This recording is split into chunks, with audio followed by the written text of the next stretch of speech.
Hello friends and subscribers, welcome to Tamil Bell YouTube channel. நீங்க இன்னும் நம்ம சேனலை சப்ஸ்கிரைப் பண்ணல அப்படின்னா மறக்காம சப்ஸ்கிரைப் பண்ணுங்க. பக்கத்துல உள்ள பெல் பட்டனை கிளிக் பண்ணுங்க. நாங்க போடக்கூடிய வீடியோக்கள் எல்லாமே உடனடியா பாருங்க. இன்னைக்கு நம்ம வீடியோல இந்தியா உமன்ஸ் வந்து பாத்தீங்கன்னா இங்கிலாந்துக்கு வந்து டூர் போயிருக்காங்க. அதுல ஐந்து T20 தொடரிலும் ஒரு 3 ODI தொடரிலும் பிளே பண்ண போறாங்க. அதுல ஃபர்ஸ்ட் மேட்ச் வந்து ஆல்ரெடி முடிஞ்சிருச்சு. ஃபர்ஸ்ட் T20 ஆல்ரெடி முடிஞ்சிருச்சு. அதுல இந்தியா வின் பண்ணிட்டாங்க. இது செகண்ட் T20க்கான ஒரு ஃபுல் ப்ரிவியூ தான் நம்ம பார்க்க போறோம். இந்த மேட்ச் ரொம்ப முக்கியமான மேட்ச் இங்கிலாந்து உமன்ஸ்க்கு. ஸோ இந்த மேட்ச் வின் பண்ணிட்டாங்கன்னா கிட்டத்தட்ட லீடிங்ல போயிடுவாங்க. அடுத்த 3 மேட்ச்ல 1 ஜெயிச்சா போதும் சீரீஸை கைப்பற்றுவாங்க இந்தியா. ஸோ இந்த மேட்ச் ரொம்ப முக்கியமான மேட்ச். அந்த சீரீஸை சம்மன் பண்றதுக்கு ஒரு முக்கியமான ஒரு மேட்சா இங்கிலாந்துக்கு இருக்க போது இந்த பர்டிகுலர் மேட்சுக்கான ஒரு ஃபுல் ப்ரிவியூ தான் இந்த வீடியோல நம்ம பார்க்க போறோம். இந்த பர்டிகுலர் வீடியோ பார்க்கறதுக்கு முன்னாடி நீங்க இன்னும் நம்ம டெலிகிராம்ல ஜாயின் பண்ணல அப்படின்னா மறக்காம ஜாயின் பண்ணிக்கோங்க. டிஸ்கிரிப்ஷன்ல லிங்க் இருக்கு. லாஸ்ட் ½ அன் ஹவர்ல ஸ்மால் லீக்ஸ்க்கான டீமும் மெகா கான்டெஸ்டுக்கான டெமோ டீம்ஸும் அதில் கொடுத்துக்கிட்டு இருக்கும். அதெல்லாம் பார்க்குறப்போ உங்களுக்கு ஒரு ஐடியாஸ் கிடைக்கும். அதுல இருந்து பிளேயர்ஸ் ஒன் ஆர் டூ பிளேயரை சேஞ்ச் பண்ணி நீங்க ட்ரை பண்ணி பார்க்கலாம். அது மட்டும் கிடையாது, ஸ்போர்ட்ஸ் ஆப்ல இருக்கக்கூடிய அந்த பாப் ஆப்ஷன், குபேர் ஆப்ல இருக்கக்கூடிய டியோ ஆப்ஷன் இப்படி எல்லாமே கொடுத்துக்கிட்டு இருக்கும். உங்களுக்கு ரொம்ப யூஸ்ஃபுல்லா இருக்கும். ஸோ மறக்காம எல்லாரும் டெலிகிராம்ல வந்து ஜாயின் பண்ணிக்கோங்க. டிஸ்கிரிப்ஷன்ல லிங்க் இருக்கு. அதே போல நீங்க இன்னும் XL11 ஆப், ஸோ XL11 ஆப்ல ஜாயின் பண்ணிக்கோங்க. இந்த பர்டிகுலர் மேட்சுக்கு 10,000 ரூபாய்க்கான ஃப்ரீ கிவ் அவே. அதாவது நீங்க எந்த ஒரு அமௌண்ட்டுமே ஆட் பண்ண தேவையில்ல. ஜஸ்ட் ஆப்பை இன்ஸ்டால் பண்ணி ₹0 என்ட்ரி ஃபீஸ்ல இதை நீங்க உங்களால பிளே பண்ணிக்க முடியும். எந்த ஒரு அமௌண்ட்டும் ஆட் பண்ண தேவையில்ல. அது மட்டும் கிடையாது, 3.5 லட்சம் ரூபாய்க்கான மினி கிராண்ட் லீக்ஸும் வந்து இதுல அனௌன்ஸ் பண்ணிருக்காங்க. ரொம்பவே சூப்பரா இருக்கும். ஸ்மால் லீக்ஸ்க்கு ரொம்ப பெஸ்டான ஒரு ஆப் இந்த ஆப்பை நான் சஜஸ்ட் பண்ணுவேன். இதுல மற்ற ஆப்ஸை கம்பேர் பண்ணும்போது என்ட்ரி ஃபீஸ் எல்லாமே ரொம்பவே கம்மியா இருக்கும். அதுலயே ஒரு ஹியூஜ் அமௌண்ட் உங்களால சேவ் பண்ண முடியும். ஸோ மறக்காம எல்லாரும் ட்ரை பண்ணி பாருங்க. ரொம்ப சூப்பரா இருக்கும். டிஸ்கிரிப்ஷன்ல லிங்க் இருக்கு. இன்வைட் கோட் வந்து தமிழன். மேட்சை பொறுத்த வரைக்கும் 1 ஜூலை இரவு 11 மணிக்கு இந்த மேட்ச் நடக்குதுங்க. நைட்டு 11 மணிக்கு இந்த மேட்ச் வந்து நடக்க போகுது. மேட்சை பொறுத்த வரைக்கும் பிரிஸ்டால்ல தான் இந்த மேட்ச் வந்து நடக்குது. இந்த பிரிஸ்டாலோட பிச் ரிப்போர்ட் அப்படின்னு சொல்லி பாத்தீங்க அப்படின்னா இது வந்து ஒரு பேட்டிங் ட்ராக் தாங்க. ஸோ இந்த வெனுல வந்து பாத்தீங்கன்னா கிட்டத்தட்ட ஒரு 9 அப்படிங்கிற ரன் ரேட்ல ரன்ஸ் போய்கிட்டு இருக்கும். ஆவரேஜான ஸ்கோரே அந்த மாதிரி போகும் அப்படிங்கிறாங்க. இந்த இன்சைலாவே கொஞ்சம் ஸ்விங் இருக்கும். ஃபாஸ்ட் பாலர்ஸ்க்கு கொஞ்சம் சப்போர்ட் பண்ணும். அதுக்கப்புறம் மிடில் ஓவர்ஸ் எல்லாமே ஸ்பின்னர்ஸ் வந்து நல்லாவே டாமினேட் பண்ணுவாங்க. நான் எப்பவும் சொல்ற சேம் டைலாக் தான். உமன்ஸ் மேட்ச்னாவே ஸ்பின்னர்ஸோட டாமினேஷன்ஸ் ரொம்ப அதிகமா இருக்கும். லாஸ்ட் வீடியோலும் அது தெளிவா சொல்லியிருந்தேன். ஸோ ஸ்பின்னர்ஸ்க்கு ரொம்பவே சப்போர்ட் பண்ணும். குறிப்பா முதல் 20 ஓவர் முடிஞ்சதுக்கு அப்புறம் செகண்ட் இன்னிங்ஸ்ல கொஞ்சம் யூசிடி பிச் ஆனதுக்கு அப்புறம் இன்னும் ஸ்பின்னர்ஸ்க்கு நல்லாவே டர்ன் கிடைக்கும். இந்த வினோலையும் சேம் அதே கான்செப்ட் தான். ஸ்பின்னர்ஸ் செகண்ட் இன்னிங்ஸ்ல நல்லாவே என்ஜாய் பண்ணி பவுல் பண்ண போறாங்க இந்த பர்டிகுலர் மேட்சை பொறுத்த வரைக்கும். குறிப்பா செகண்ட் இன்னிங்ஸ்ல ரீசெண்ட் ரெக்கார்டு சொல்லி பாத்தீங்கன்னா 145 தான் ஒரு ஆவரேஜான ஸ்கோரா இருக்கு கடைசி 5 T20ல. டொமஸ்டிக் லெவல்ல நடந்த மேட்சஸா இருக்கட்டும், இன்டர்நேஷனல் லெவல் மேட்சஸா இருக்கட்டும், எல்லாம் சேர்த்து 145 ஒரு ஆவரேஜான ஸ்கோரா இருக்கு. அதுல 54 விக்கெட்ஸ் வந்து போயிருக்கு. ஃபாஸ்ட் பவுலர்ஸ் 26 விக்கெட்டும், ஸ்பின்னர்ஸ் 28 விக்கெட்டும் எடுத்திருக்காங்க. ஸோ உமன்ஸ்ல நம்ம எப்பயும் சொல்ற சேம் தான். ஸ்பின்னர்ஸ் பயங்கர டாமினேட்டிவா இருப்பாங்க. செகண்ட் இன்னிங்ஸ்ல நிறைய விக்கெட்ஸ் அவங்க எடுப்பாங்க. ஸோ செகண்ட் இன்னிங்ஸ்ல பவுல் பண்ணக்கூடிய ஸ்பின்னர்ஸ்க்குலாம் கொஞ்சம் அட்வான்டேஜஸ் அதிகமா கொடுத்துக்கிடணும். ஹெட் ஒன் ரெக்கார்ட் கடைசி 5 வருஷத்துல ஒரு 14 முறை நேருக்கு நேர் மோதி இருக்காங்க. அதுல இந்தியா உமன்ஸ் வந்து 6 முறையும், இங்கிலாந்து உமன்ஸ் வந்து பாத்தீங்கன்னா 8 முறையும். 2 மேட்ச் மட்டும் தான் அப்பர் ஹேண்ட்ல இருக்காங்க வின் பண்ணி. கடைசி 5 வருஷத்துல ரீசெண்ட் ரெக்கார்டு பாத்தீங்கன்னா ஹெட் ஒன்ல இதா இருக்காங்க. 2 டீமோட ஒரு பாசிபிளான பிளேயிங் 11. லாஸ்ட் மேட்ச்ல இருந்து சென்னை ரெய்னாவுக்கு பதிலா ஹர்மன்பிரீத் கவுர் உள்ள வர சான்சஸ் இருக்கும். மேபி ஹெர்லன் டியோலுக்கு பதிலாக தான் வரணும். பட் ஹெர்லன் டியோ லாஸ்ட் மேட்ச் ரொம்ப சூப்பரா ஆடினாங்க. ஸோ ஜெமிமா ரோட்ரிக்ஸ்க்கான வாய்ப்பு பெருசா கிடைக்கல. அதனால அவங்கள வெளியே கொண்டு வரலாம் முடியாது. ஸோ ஆல்ரெடியே 3 பவுலிங் ஸ்பின்னர் ஆப்ஷன்ஸ் இருக்கு. தீப்தி சர்மா, ராதா யாதவ், ஸ்ரீ சார்னி, இப்படி 3 ஸ்பின்னர் ஆப்ஷன்ஸ் இருக்கிறதுனால சென்னை ரெய்னாவை உட்கார வச்சுட்டு அந்த இடத்துல எக்ஸ்ட்ரா ஒரு பேட்டரா ஹர்மன்பிரீத் கவுர் வந்து உள்ள வர சான்சஸ் இருக்கும். லாஸ்ட் மேட்ச் அவங்க பிளே பண்ணல. இந்த மேட்ச் அவங்க டைரக்டா பிளேயிங் லெவலுக்குள்ள வந்து அவங்க தான் கேப்டன்ஷிப் வந்து பண்ண போறாங்க. இது ஒரு சேஞ்சஸ் தான் மோஸ்ட் ப்ராபபிலி இருக்கும். ஸ்மிருதி மந்தனா அண்ட் சஃபாலி வர்மா 2 பேரும் இன்னிங்ஸ் ஓபன் பண்ண போறாங்க. அதாவது ஹெர்லன் டியோல், ஜெமிமா ரோட்ரிக்ஸ், அதாவது Harmanpreet Kaur, Richa Ghosh wicket keeper, Deepti Sharma, Amanjot Kaur, Radha Yadav, Arundhati Reddy and NRC Charani. So இது வந்து இந்தியா உமன்ஸோட ஒரு பாசிபிளான பிளேயிங் 11. தென் இங்கிலாந்து உமன்ஸை பொறுத்த வரைக்கும் Danny Wyatt and Sofia Dunkley 2 பேர் வந்து இன்னிங்ஸை ஓபன் பண்ண போறாங்க. தென் அடுத்ததான் நட்ஸுல் ப்ரவுன், தமி பேமோன், எமி ஜோன்ஸ் அவங்க தான் வந்து விக்கெட் கீப்பர் பண்ண போறாங்க. தென் அடுத்ததான் Alice Capsey, Em Arlott, Sophie Ecclestone, Lauren Filer, Charlie Dean, then அடுத்தது லாரன் பெல். ஸோ இது வந்து இங்கிலாந்து உமன்ஸோட ஒரு பாசிபிளான பிளேயிங் 11. ஒரே ஒரு சேஞ்சஸா வந்து பாத்தீங்கன்னா சார்லி டீன் வந்து அவங்க வந்து உள்ள வர பாசிபிலிட்டிஸ் ரொம்ப அதிகம். ஸோ லென்சி ஸ்மித்துக்கு பதிலாக அவங்க உள்ள வரதான் பாசிபிலிட்டிஸ் இருக்கும். இது வந்து இங்கிலாந்து உமன்ஸோட ஒரு பாசிபிளான பிளேயிங் 11. இப்போ கிராண்ட் லீக்ஸ்க்கான ஒரு ஆப்ஷன், கிராண்ட் லீக்ஸ்ல யார் யாரை பிக் பண்ணலாம், யார் யாருக்கு என்ன மாதிரி பெர்ஃபார்மன்ஸ் பண்ண வாய்ப்பு இருக்குன்னு சொல்லி பார்த்தோம் அப்படின்னா Danni Wyatt. So Danni Wyatt and Sophia Dunkley ரெண்டு பேருமே பார்த்தீங்கன்னா ஒரு சூப்பர்வான ஒரு ஓப்பனர்ஸ். ரெண்டு பேருமே வெரி ஃபர்ஸ்ட் பால்ல இருந்து ஒரு அக்ரெசிவ் இன்டென்ட்டோட ஆடக்கூடிய ஒரு குவாலிட்டியான ஒரு பிளேயர்ஸ். இதுல வந்து பாத்தீங்கன்னா நீங்க சோஃபி டங்க்லியை வந்து போத் இன்னிங்ஸ்மே கூட நீங்க ட்ரை பண்ணி பார்க்கலாம். அவங்க மிடில் ஆர்டர்ஸ்ல வர்றப்பதான் நான் 50-50 ஆப்ஷன்ஸ்க்கு அவங்க ட்ரை பண்ணுங்கிற மாதிரி சொல்லியிருந்தேன். இப்போ டாப் ஆர்டர்லயே வர்றதுனால போத் இன்னிங்ஸ்லயுமே ஒரு குவாலிட்டியான ஒரு பிளேயர், அவங்க நல்லாவே ஆடக்கூடியவங்க, பாலுக்கு தகுந்த மாதிரி ரியாக்ட் பண்ணக்கூடியவங்க, தவறான பால்ஸை கண்டிப்பா வந்து பாத்தீங்கன்னா அந்த பவுண்டரிஸ்ல ட்ரீட் பண்ணக்கூடிய ஒரு குவாலிட்டியான ஒரு பிளேயர். அவங்க அட்வான்டேஜ் பாக்குறப்ப வேற எந்த அட்வான்டேஜஸுமே இல்லை. பட் டேனி வயாட் வந்து பாத்தீங்கன்னா இந்த ஸ்கொயர் பவுண்டரிஸை கவர் பண்ணிருக்கிறதால 1 or 2 கேச்சஸ் பிடிப்பாங்க. அவங்கள பொறுத்த வரைக்கும் பேட்டிங் செகண்ட் அப்படின்னா டேனி வயாட்டுக்கு ஒரு மோர் இம்பார்ட்டன்ஸ் நீங்க கொடுத்துக்கிடலாம். ஆனா அவங்க ஸ்பின்னர்ஸ்ல கொஞ்சம் வீக்குங்க, அது வந்து அவங்களுக்கு இருக்கக்கூடிய மிகப்பெரிய ஒரு டிராபேக்.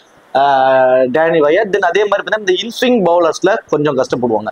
இந்த ரெண்டுமே வந்து அவங்களுக்கு மிகப்பெரிய ஒரு த்ரெட்டா வந்து இருக்க போகுது. இன்சியலா பவர் பிளேலே வந்து பாத்தீங்கன்னா கண்டிப்பா இந்தியாவில இருந்து நமக்கு அமன்ஜோத் கவுர் வந்து பவுல் பண்ண போறாங்க. அதே மாதிரி அருந்ததி ரெட்டி, ரெண்டு ஃபாஸ்ட் பவுலர்ஸுமே நல்லாவே இன்ஸ்விங் வந்து பண்ணுவாங்க. அதே மாதிரி ஸ்பின்னர்ஸா தீப்தி சர்மாவை பவர் பிளேல அட்டாக் வச்சிருவாங்க. ராதா யாதவ், சார்னின், இப்படி குவாலிட்டியான ஸ்பின்னர்ஸா இந்தியா வந்து வச்சிருக்கிறதெல்லாம் மிகப்பெரிய ஒரு டிராபேக்கா வந்து டேனி வயாட்டுக்கு வந்து இருக்கு. இருந்தாலும் அவங்க பேட்டிங் செகண்ட் பண்ணும்போது குயிக் ஃபயரா ஒரு 25 to 30 ரன்ஸ் அடிச்சிருவாங்க. அது நியூ பாயிண்ட் சிஸ்டம், தென் இந்த ஸ்கொயர் பவுண்டரிஸ்ல கவர் பண்றதுனால 1 or 2 கேச்சஸ், இது எல்லாமே கால்குலேட் பண்றப்போ அவங்களால ஃபேண்டசி டீம்ல வருவதற்கான பாசிபிலிட்டிஸ் கொஞ்சம் அதிகமா இருக்கு. எப்போ அப்படின்னா பேட்டிங் செகண்டா பண்ண போறாங்க அப்படின்னா. சோஃபி டங்க்லின் போத் இன்னிங்ஸ்லுமே ரொம்ப இம்பார்ட்டன்டா இருப்பாங்க. குறிப்பா பேட்டிங் ஃபர்ஸ்ட் பண்ணும்போது அவங்களுக்கு மோர் இம்பார்ட்டன்ஸ் டீம்ஸ்க்கு கொடுத்துக்கோங்க. நல்ல ஒரு பிளேயர், மேபி ஒரு 35 ரன்ஸ் வரைக்கும் கூட அடிக்க சான்சஸ் ரொம்ப அதிகம் சோஃபி டங்க்லியை பொறுத்த வரைக்கும். நட்சர் டவுன் லாஸ்ட் மேட்ச் நான் சொல்லியிருந்தேன், அவங்க பவுல் பண்றதுக்கான ஒரு ஆப்ஷன்ஸ் அவங்களுக்கு இல்லை அப்படிங்கிற மாதிரி சொல்லியிருந்தோம். ஸோ சேம் அதே கான்செப்ட் தான் இந்த மேட்சுமே. பவுல் பண்றதுக்கான பாசிபிலிட்டிஸ் ரொம்ப கம்மி. எம்இ அர்லாட், தென் லாரன் ஃபில்லர், தென் லாரன் பெல், இப்படி 3 ஃப்ரண்ட் லைன் ஃபாஸ்ட் பாலர்ஸ் இருக்காங்க. ஸ்பின்னிங் அட்டாக்கு கூட சோஃபி எக்கில்ஸ்டன், தென் சார்லி டீன், அவங்க 2 பேர் இருக்காங்க. தென் அலிஸ் கேப்சி இருக்காங்க. இப்படி பவுலிங் ஆப்ஷன்ஸ் அவங்களுக்கு நிறைய இருக்கிறதுனால பவுல் பண்றதுக்கான ஆப்ஷன்ஸ் அவங்களுக்கு இல்லை. ஆனா பேட்டிங்ல சூப்பர்வா ஆடக்கூடியவங்க. லாஸ்ட் மேட்ச் கூட ஒரு 60+ ரன்ஸ் வரைக்கும் அடிச்சிருந்தாங்க. அதேதான் அவங்களோட கன்சிஸ்டன்சியான ஒரு ஆப்ஷன் வந்து பாத்தீங்கன்னா இதுல இருக்கும். பேட்டிங்ல வந்து ரெகுலரா அவங்கள்ட்ட இருந்து அந்த ரன்ஸ் வந்துகிட்டே இருக்குங்க. ஃப்ளோல ஒரு 30 ரன்ங்கிறது இந்த மேட்சும் நம்ம எதிர்பார்க்கலாம். போத் இன்னிங்ஸ்லயுமே ஒரு 30 ரன்ஸ் வரைக்கும் வரும். இந்த மேட்ச் அவங்க ஃபேண்டசி டீமோட ஒரு கேப்டன் வைஸ் கேப்டன் அளவுக்கு ஆப்டா இருப்பாங்களான்னா அது ஐ திங்க் எனக்கு தெரிஞ்சு ஒரு கொஸ்டின் மார்க். மேபி நான் திரும்ப சொல்ற சேம் டைலாக் தான். பை சான்ஸ் நான் பிஃபோர் டாஸ்க்கு முன்னாடி அவங்க மார்க் ரன் அப் பண்ணிக்கிட்டு இருக்காங்க, அவங்க பவுல் பண்றதுக்கான சான்சஸ் அப்படிங்கிற மாதிரி நான் பார்த்தேன் அப்படின்னா கண்டிப்பா டெலிகிராம்ல நான் அப்டேட் பண்றேன், லாஸ்ட் மினிட்ஸ்ல அப்டேட் பண்றேன். அவங்க பவுல் பண்றதுக்கான ஆப்ஷன்ஸ் ஒன்று இருக்குன்னா கண்டிப்பா உங்களுக்கு நீங்க கேப்டன்ஸ் கொடுத்துக்கலாம். அவங்க பவுல் பண்ணலனா மட்டும் அஸ் அ பிளேயரா பேட்டரா அவங்கள வந்து நீங்க பயன்படுத்திக்கோங்க டீம்ல பொறுத்தவரை. டெமி பீமன் பொறுத்த வரைக்கும் பேட்டிங் ஃபர்ஸ்ட் அப்படின்னா அவங்களுக்கு ஒரு இம்பார்ட்டன்ஸ் நீங்க கொடுத்து ட்ரை பண்ணி பார்க்கலாங்க இந்த பர்டிகுலர் மேட்ச். ஏன்னா பேட்டிங் ஃபர்ஸ்ட்னா கண்டிப்பா பீமோண்டால பேட்டிங்க்கு வந்து ஒரு 25 ரன்னோ 30 ரன்னோ ஆடுவதற்கு பாசிபிலிட்டிஸ் வந்து கொஞ்சம் அதிகம். இதுல ஒரு ஸ்லைட்டி ஒரு டிஸ்அட்வான்டேஜ் ஒன்று இருக்குங்க. இப்ப by chance Sophia Dunkley and Nat Sciver Brunt 2 பேருமே ஒரு பார்ட்னர்ஷிப்ல ஒரு 12-13வது ஓவர் வரைக்கும் வந்துடுறாங்க, ஒரு பார்ட்னர்ஷிப்பை பில்ட் பண்ணி வந்துடுறாங்க அப்படின்னா தம்பி பேமோண்டுக்கு முன்னாடியே அலிஸ் கேப்சி அண்டு அமித் ஜோன்ஸ் இவங்களோட பேட்டிங் வந்து ப்ரொமோட் ஆக ஆரம்பிச்சிடும். ஏன்னா பீமோன் அந்த அளவுக்கு ஒரு ஹார்ட் ஹிட்டிங் பவர் வந்து ஜென்ரேட் பண்ணி ஹார்ட் ஹிட்டிங் ஆடக்கூடியவங்க கிடையாது, ரொட்டேட் பண்ணி ஆடக்கூடியவங்க தான். ஸோ உங்களுடைய டீம்ஸ்ல இந்தியாவுக்கு ஃபேவரா ஒரு 2 விக்கெட் ஏர்லியரா விழுந்துரும் அப்படிங்கிற மாதிரி ஒரு இந்தியாவுக்கு ஃபேவரா நீங்க ஒரு டீமை வந்து பிக் பண்றீங்க அப்படின்னா அதுல நீங்க பீமோண்டுக்கு ட்ரை பண்ணுங்க. அதர்வைஸ் நியூட்ரலான டீமா இருந்தனா அதுல வந்து பீமோண்ட் வந்து பேட்டிங்க்கு கூட மேல வரமாட்டாங்க. சப்போஸ் அப்படி வந்தாலும் அந்த அதே ரன் ரேட்ல மெயின்டைன் பண்ணணும், ஒரு 8 ரன் ஒரு 9 ரன் ரேட்ல மெயின்டைன் பண்ணுங்கிறப்போ ஒரு ஏர்லியரா விக்கெட் வந்து விட்டுருவாங்க. ஒரு ஒன் சைட் டீம்ஸ்க்கு பீமோண்ட் மோர் இம்பார்ட்டன்ட் பிக்கா இருப்பாங்க. குறிப்பா இந்தியாவுக்கு ஃபேவரா ஒரு டீம் போடுறீங்கன்னா அதுல பீமோண்ட் வந்து ஒரு மோர் இம்பார்ட்டன்ட் பிக். அதர்வைஸ் நியூட்ரலான டீமுக்கு அவங்க பெருசா அவங்கள்ட்ட இருந்து வராது. எமித் ஜோன்ஸ் விக்கெட் கீப்பர் மூலியமா கிடைக்கக்கூடிய அந்த 25 ஃபேண்டசி பாயிண்ட்ஸ் அவங்களுக்கு சாலிடா கிடைச்சிடும். உமன்ஸை பொறுத்த வரைக்கும் கண்டிப்பா ஸ்பின்னர்ஸோட டாமினேஷன்ஸ் அதிகம்ங்கிறதுனால நிறைய ஸ்டெம்பிட்டு கேட்ச் மூலியமா அவங்களுக்கு பாயிண்ட்ஸ் அது கிடைச்சிடும். 25 ஃபேண்டசி பாயிண்ட்ஸ் சாலிடா அவங்களுக்கு கிடைச்சிடும். போத் இன்னிங்ஸ்லயுமே அவங்க பேட்டிங் வர பட்சத்துல 15 to 20 ரன்ஸ் அடிப்பாங்க. குறிப்பா பேட்டிங் ஃபர்ஸ்ட் அப்படின்னா எமி ஜோன்ஸ் இருந்து பேட்டிங்லயும் நமக்கு ஒரு 30 ரன்ஸ் வரைக்கும் கூட கிடைக்கும். கடைசி கட்டத்துல கடைசி 4 ஓவர் வந்துட்டா கூட குயிக் ஃபயரா ஒரு 20 ரன்ஸ் வரைக்கும் அவங்க அடிப்பாங்க. அந்த அளவுக்கு ஒரு ஹார்ட் ஹிட்டிங் எபிலிட்டி உள்ளவங்க தான் எமி ஜோன்ஸ். ஸோ பேட்டிங் ஃபர்ஸ்ட்ங்கிறப்போ ஒரு மோர் இம்பார்ட்டன்ட் பிக்கை கொடுத்துக்கோங்க எமி ஜோன்ஸை பொறுத்த வரைக்கும். அலிஸ் கேப்சி 2 ஓவர் வரைக்கும் போல் பண்றாங்க. லாஸ்ட் மேட்ச் விக்கெட்ஸ் கிடைக்கல. அதேதான் சேம் கான்செப்ட் தான். 2 ஓவர் அவங்க போல் பண்ண போறாங்க. ஒரு அன்எக்ஸ்பெக்டடான ஒரு விக்கெட் தான் அவங்கள ஃபேண்டசி டீமுக்குள்ள கொண்டு வரும். அவங்க பேட்டிங்ல வந்து அந்த 15 to 20 ரன் தான் அடிப்பாங்க. அந்த அன்எக்ஸ்பெக்டடான நான் எப்பயும் சொல்றேன் அந்த ஒரு விக்கெட் தான் அவங்கள ஃபேண்டசி டீமுல கொண்டு வந்துடும். ஸோ அவங்க 50-50 ஆப்ஷன் தான். எனக்கு தெரிஞ்சு மேபி ஃபர்ஸ்ட் வந்து அவங்க பேட் பண்ண போறாங்கன்னா நீங்க அவங்கள வந்து உங்களுடைய டீம்ஸ்க்கு கொண்டு வரலாம். பேட்டிங் செகண்ட் பண்ண போறாங்கன்னா நீங்க 50-50 ஆப்ஷன்ஸ்ல கொண்டு போறது தான். பேட்டிங் ஃபர்ஸ்ட்னா அலிஸ் கேப்சி இதுல வர்றதுக்கான பாசிபிலிட்டிஸ் ரொம்ப அதிகம். எம்மி அர்லட் ஃபர்ஸ்ட் போல் பண்ண போறாங்கன்னா ஒரு 2 விக்கெட் வரைக்கும் எடுப்பாங்க அந்த டெத் ஓவர்ஸ்ல போல் பண்றதுனால. தென் பேட்டிங்ல வந்தாலும் ஒரு 15+ ரன்ஸ் வரைக்கும் அடிப்பாங்க. ஸோ ஃபர்ஸ்ட் போல் பண்றப்போ எம்மி அர்லட்க்கு இம்பார்ட்டன்ஸ் கொடுத்துக்கோங்க. சோஃபி எக்லிஸ்டன் போத் இன்னிங்ஸ்மே இம்பார்ட்டன்ட். தென் பேட்டிங்ல வந்து கான்ட்ரிபியூட் பண்ணுவாங்க. லாஸ்ட் வீடியோல தெளிவா சொல்லியிருந்தேன் அந்த டெத் ஓவர்ல அவங்க தான் போல் பண்ண போறாங்க. விக்கெட் டேக்கிங் ஆப்ஷன்ஸ் அதிகமா இருக்கும் அப்படின்ட்டு. பட் அதுக்கு முன்னாடி ஒரு பாயிண்ட் சொன்னேன், அவங்க இன்ஜுரியில இருந்து வராங்க. ஸோ எந்த அளவுக்கு அவங்களோட இதை வந்து பெண்ட் பண்ணி போல் பண்றது கஷ்டப்படும் அந்த ஒரு விஷயத்த சொல்லியிருந்தேன். ஸோ லாஸ்ட் மேட்ச் நிறைய ரன்ஸ் போனாலும் அந்த டெத் ஓவர்ல அவங்க போல் பண்ணாங்க. இந்த மேட்சும் அதே கான்செப்ட் தான். ஆனா இந்த மேட்ச் என்ன ஆகும்னா அவங்களுக்கு விக்கெட் டேக்கிங் ஆப்ஷன்ஸ் அதிகமாக போகுது. இந்த மேட்ச் மினிமம் 2 விக்கெட் அவங்கள்ட்ட இருந்து கிடைச்சிடும். பை சான்ஸ் பேட்டிங்க்கு வந்தாங்கன்னா 15 ரன்ஸ் வந்து குயிக் ஃபயரா அடிப்பாங்க. இந்த மேட்ச் ஒன் ஆஃப் கிராண்ட் லீகோட ஒரு கேப்டன் வைஸ் கேப்டனுக்கு ரொம்ப ஆப்டா இருப்பாங்க. குறிப்பா பவுலிங் செகண்ட் பண்ண போறாங்கன்னா நீங்க கண்டிப்பா உங்களுக்கு வந்து ஒரு கேப்டன் ஆப்ஷன் கொடுத்து பாருங்க. 3 விக்கெட் கூட எடுப்பதற்கு சான்சஸ் இருக்கு செகண்டா போல் பண்ணும்போது. Lauren Filer, Lauren Bell, Charlie Dean மொத்தம் இந்த 5 பவுலிங் ஆப்ஷன். தென் அலிஸ் கேப்சி இந்த 6 பவுலிங் ஆப்ஷன்ஸ்ல சோஃபி எக்லிஸ்டன் போத் இன்னிங்ஸ்மே important. Emmy Arlott first bowl பண்ணும்போது இம்பார்ட்டன்ட். அதே மாதிரி லாரன் பெல் அவங்க வந்து பாத்தீங்கன்னா லைக் லாஸ்ட் மேட்ச் வந்து டெத் ஓவர்ஸ்ல கூட அவங்க போல் பண்ணாங்க. ஒரே ஓவர்ல கடைசி ஓவர்ல வந்து 2 விக்கெட் எடுத்தாங்க. அவங்களோட கடைசி ஓவர்ல வந்து 2 விக்கெட் வரைக்கும் எடுத்தாங்க. லெஃப்ட் ஆர்ம் ஃபாஸ்ட் பால் கொஞ்சம் வேரியேஷன்ஸ் வச்சிருக்காங்க. T20க்கு ஆப்டா இந்த ஸ்லோவர் வேரியேஷன்ஸ் எல்லாம் போட்டுட்டு இருக்காங்க. ஸோ ஐ திங்க் எனக்கு தெரிஞ்சு லாரன் பெல் ஃபர்ஸ்ட் போல் பண்ணும்போது ஒரு மோர் இம்பார்ட்டன்ட் பிக்ஸா ஆயிடுறாங்க. ஒன்னு லாஸ்ட் மேட்ச் அவங்க 2-3 விக்கெட் எடுத்ததுனால பர்சன்டேஜ் வைஸாவும் கொஞ்சம் அதிகமா இருக்காங்க. கொஞ்சம் 2 இது எல்லாம் சேஃபான அவங்களுக்கான ஆப்ஷன்ஸ். ஸோ ஃபர்ஸ்ட் போல் பண்ணும்போது மோர் இம்பார்ட்டன்ட் கொடுத்துக்கோங்க. செகண்டா போல் பண்ணும்போது அவங்ககிட்ட நம்ம ஒரு விக்கெட் வரைக்கும் எதிர்பார்க்கலாங்க. அதுக்கு மேல கிடைக்குமான்னா ஒரு கொஸ்டின் மார்க். இதுவே இங்கிலாந்துக்கு ஃபேவரா நீங்க ஒரு டீமை போட போறீங்க. இந்த மேட்ச் 100% இங்கிலாந்து தான் வின் பண்ணும் அப்படிங்கிற மாதிரி ஒரு நினைச்சு நீங்க ஒரு டீம் போடுறீங்கன்னா அது பவுலிங் செகண்ட் பண்ணாலுமே நீங்க லாரன் பெல்லுக்கு இம்பார்ட்டன்ஸ் கொடுத்துக்கிடலாம். ஏன்னா இங்கிலாந்து வின் பண்ணிட்டோங்கிற பட்சத்துல இவங்க தான் அந்த டெத் ஓவர்ஸ்ல வந்து போல் பண்றதுனால 2 விக்கெட்டுங்கிறது 3 விக்கெட் கூட கிடைக்கும். ஸோ செகண்டா போல் பண்றப்ப கூட இம்பார்ட்டன்ஸ் கொடுத்துக்கோங்க. எந்த மாதிரி சமயத்துல உங்களோட மைண்ட் செட்ல இந்தியா வந்து தோத்துரும், இங்கிலாந்து தான் வின் பண்ணுங்கிற மாதிரி ஒரு டீம் இங்கிலாந்துக்கு ஃபேவரா போறீங்கன்னா அதுல லாரன் பெல்லுக்கு இம்பார்ட்டன்ஸ் கொடுத்துக்கோங்க. அதர்வைஸ் நியூட்ரலா இந்தியா தான் வின் பண்ணும் பட் இருந்தாலும் செகண்டா அவங்க போல் பண்ண போறாங்க அப்படின்னா லாரன் பெல் இருந்து நம்ம ஒரு விக்கெட் வரைக்கும் தாங்க எதிர்பார்க்க முடியும். அதுக்கு மேல அவங்களுக்கான பவுலிங் ஆப்ஷன்ஸ் இல்ல. என்னோட பாயிண்ட் ஆஃப் வியூல சோஃபி எக்லிஸ்டன் போத் இன்னிங்ஸ்மே important. Emmy Arlott first bowl பண்ணும்போது important. Lauren Filer and Charlie Dean இவங்க 2 பேருமே செகண்டா போல் பண்ணும்போது இம்பார்ட்டன்ஸ் கொடுத்துக்கோங்க.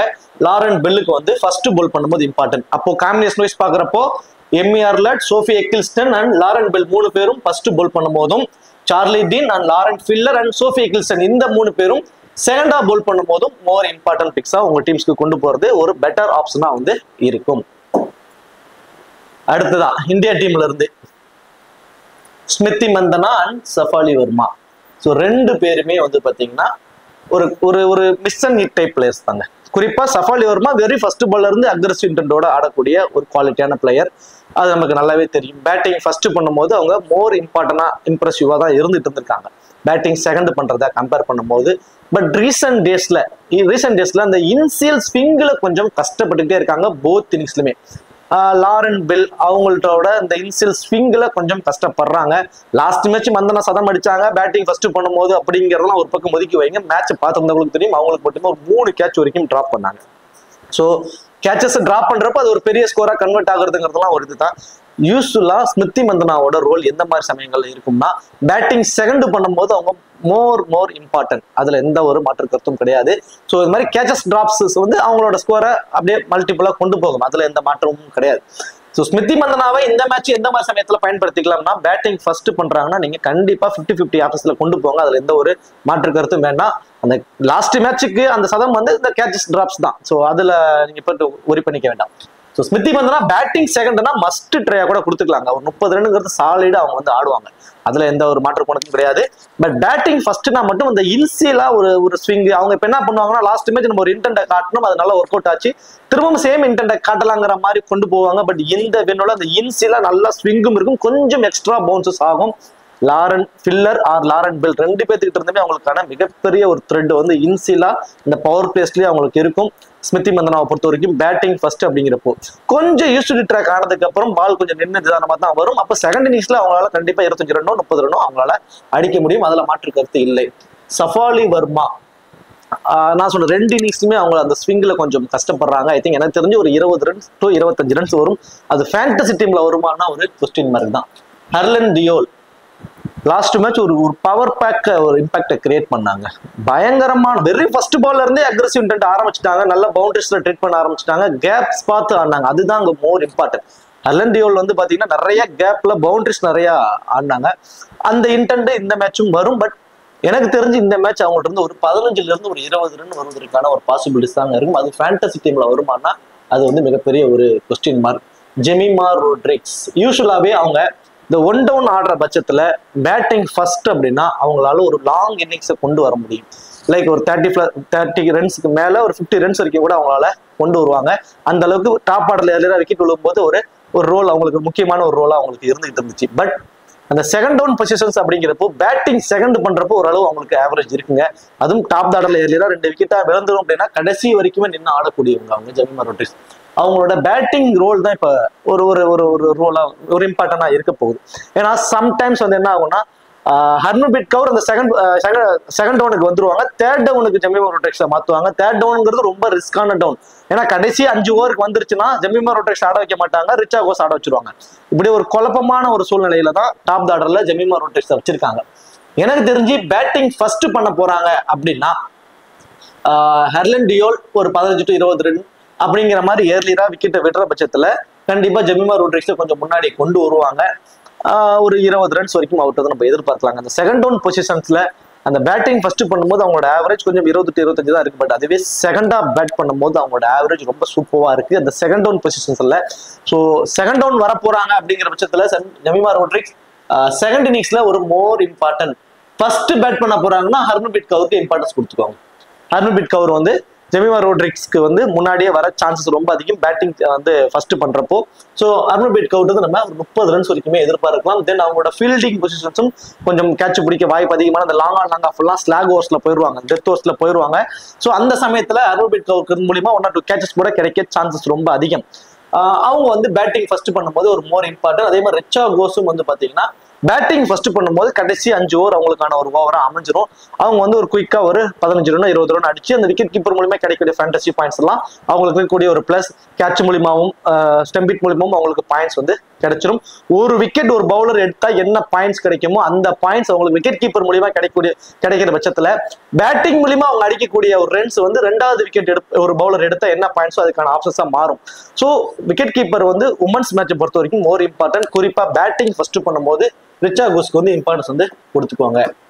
பவுலிங்ல கிட்டத்தட்ட தீப்தி சர்மா அவங்களோட 4 ஓவர், ராதா யாதவ் அவங்களோட 4 ஓவர், தென் ஸ்ரீ ஸ்டார்னி அவங்களோட 4 ஓவரை பவுல் பண்ணிடுவாங்க. அருந்ததி ரெட்டி 3 ஓவரும் அமன்ஜோத் கவர் 3 ஓவரும் பவுல் பண்ண போறாங்க. மேபி 5 மெயின் பவுலரோட போறதுனால இந்த ஒரு ஆப்ஷன் பை சான்ஸ் நாங்க வந்து ஹர்லன் டியோல வெளியே எடுத்துட்டு அந்த இடத்துல ஹர்மன்பிரீத் கவுர் வர போறாங்க, ஜெமிமா ரோட்ரிக்ஸ் தான் ஒன் டவுன் பண்ண போறாங்க, ஷெனேரானா வர போறாங்கன்னா ஷெனேரானாட்டு வந்து மினிமம் 2 மேக்ஸிமம் 3 ஓவர் வரைக்கும் அவங்க பவுல் பண்ணுவாங்க.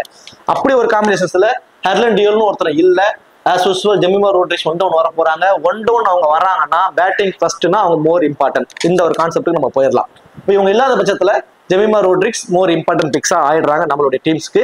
பவுலிங்ஸ் எந்த மாதிரி பிரியும்னா அமன்ஜோத் கவுருக்கு 2ல இருந்து 3 ஓவரும், அருந்ததி ரெட்டிக்கு மினிமம் 2ல இருந்து ஒரு 3 ஓவரும் போல் போயிடும், ஷெனேரானாவுக்கு 2 ஓவர் வரைக்கும் போல் போகும், Deepti Sharma 4 over, Radha Yadav 4 over, Charani 4 over அப்படிங்கிற மாதிரி ஓவர்ஸ் வந்து பிரிஞ்சிடும்.